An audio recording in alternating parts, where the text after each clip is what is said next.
Now's the time to dye the Gigi's tail. There she is, the victim. Oh my goodness, she's so afraid. She's so terrified. First and foremost, we lay down puppy pee pads so the dye doesn't get on there.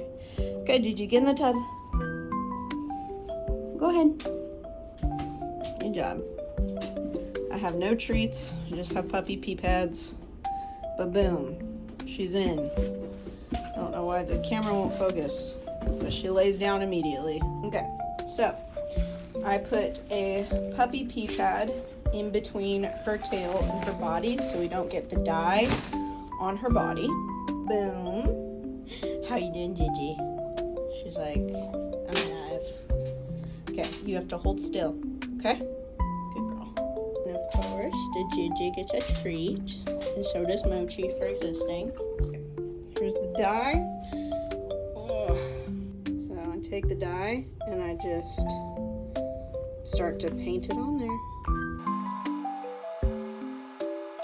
You gotta pull apart the individual sections and put more dye underneath, because you may think, oh, her tail is just completely pink, but it's white underneath if you don't pull it apart with the brush.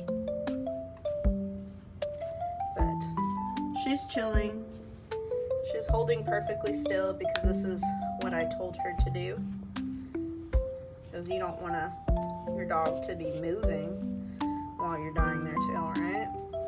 But she's chilling. She's not being held down. Gigi, are you being forced against your will? Like this, you may think, oh, the tail is dyed, but if you flip it over, there's a lot more white underneath. So you gotta make sure to fully saturate it with the color.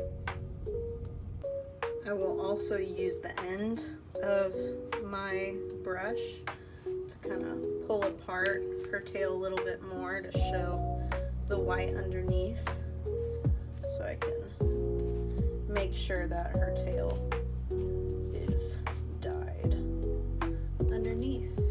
The only challenging thing about doing it on the pee pad is it does get stuck. The tail does get stuck to the pee pad because it's being dyed, and you just gotta do your best to lift it up to the edge of the brush and try to flip it a bit. But yeah, she's perfectly okay. I would also recommend using gloves, but I'm about to dye my hair